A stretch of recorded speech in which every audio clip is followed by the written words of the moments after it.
উন্নত সেবা পাইতে হলে আমাদেরকে সেই রাত রাত বেড়ে ঝড় বৃষ্টির ভিতরে 250 বেডে যাইতে হয়। সিজার আসে অথবা অ্যাক্সিডেন্ট কেস আসে, আমরা এখানে নিতে পারি না কেন? না থাকার কারণে মেশিনপত্রগুলো নষ্ট হয়ে যাচ্ছে, বেডটা ভেঙে পড়ে গেছে। শয্যার তুলনায় দ্বিগুণ ভর্তি রোগীর সংখ্যা, তাই তো হাসপাতালের মেঝেতেই চলছে চিকিৎসা সেবা। এ চিত্র বাগেরহাটের 250 শয্যা বিশিষ্ট জেনারেল হাসপাতালের।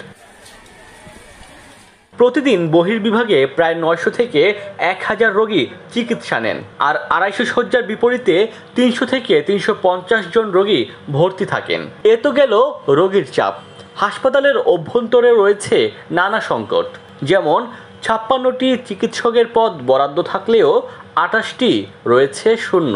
98 জন নার্সের বিপরীতে আছে মাত্র 32 জন। কর্মকর্তা কর্মচারী প্রয়োজনের তুলনায় অর্ধেক। এছাড়া জটিল রোগের চিকিৎসায় প্রয়োজনীয় ব্যবস্থা না থাকায় দুর্ভোগ পোহাতে হয় জেলাবাসীর। আমাদের এখানে যে 250 বেডটা হয়েছে শুধু নামেই হয়েছে, এখানে যে চিকিৎসা সেবাটা আমাদের পাওয়ার প্রয়োজন আমরা সেই সেবাটা পাচ্ছি না। উন্নত সেবা পাইতে হলে আমাদেরকে সেই রাত বেড়ে ঝড় বৃষ্টির ভিতরে 250 বেডে যাইতে হয় খুলনাতে। তাহলে এটা আসলে এত টাকা খরচ করে করার কি? বিকালে আমাদের যদি ক্রিটিক্যাল কেস একটা আসে, সিজার আসে অথবা অ্যাক্সিডেন্ট কেস আসে, আমরা এখানে নিতে পারি না কেন? এই পেশেন্ট অপারেশন করার সময় যদি সে কোনো কারণে আইসিইউ লাগে, আমরা সাপোর্ট দিতে পারি না, সেটা আমাকে গেট থেকে আউটডোর থেকেই হোক ইমার্জেন্সি থেকে আমাকে তাকে রেফার করে দিতে হয় খুলনা হসপিটালে। আমাদের এখানে আইসিইউ তো 10টা বেড আছে, 10টা মনিটর, 10টা ভেন্টিলেটর। তাই এগুলো তো রুগী না থাকার কারণে মেশিনপত্রগুলো নষ্ট হয়ে যাচ্ছে, নষ্ট হয়ে যাবে হয়তো এক সময় যদি চালু না থাকে। একে তো হাসপাতালে জনবল সংকট, তার উপর রোগীর চাপে হিমশিম অবস্থা নার্স ও চিকিৎসকদের। যেন দ্রুত আমাদেরকে নার্স দিক এবং আমাদের রোগীদের সেবাটা যাতে আমরা যথাযথভাবে দিতে পারি। আমাদের চিকিৎসক সংকট, নার্স সংকট এবং চতুর্থ শ্রেণীর কর্মচারী এই সংকট, এবং এই সংকটটা প্রবল।